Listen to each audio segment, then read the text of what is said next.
કોઈ વિદેશ પ્રવાસે જાય છે પરંતુ પ્રવાસ પૂર્ણ કરી ક્યારે પરત નથી ફરતો. કોઈ બાળકો સ્કૂલ પ્રવાસે જાય છે પરંતુ એમણે લીધેલી બોટ એમની જિંદગીની આખરી બોટ બની જાય છે. કોઈ પરિવાર મનોરંજન માટે ગેમ ઝોનમાં જાય છે પરંતુ તંત્રના ભ્રષ્ટાચારથી બનેલા ડોમમાં સળગીને મૃત્યુ પામે છે. આઈસ્ક્રીમ લેવા જતું બાળક ખુલ્લી ગટરમાં પડી અને મૃત્યુ પામે છે. ટ્યુશન ક્લાસમાં પોતાની કારકિર્દી બનાવવા માટે અભ્યાસ કરતા બાળકો તંત્રના ભ્રષ્ટાચારને કારણે બનેલા ગેરકાયદેસર ડોમમાં સળગીને મૃત્યુ પામે છે.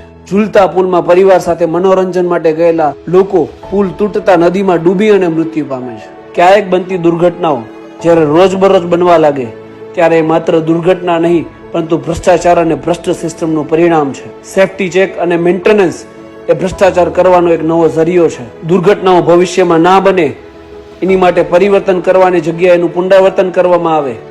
વ્યક્તિઓના જીવની કિંમત 4 લાખ 5 લાખ કે 10 લાખ આંકવામાં આવે ત્યારે ચોક્કસથી એવું લાગે કે અહીંયા માણસોના જીવની કિંમત એટલી સસ્તી છે કે હવે મોત પણ રૂટીન લાગે છે.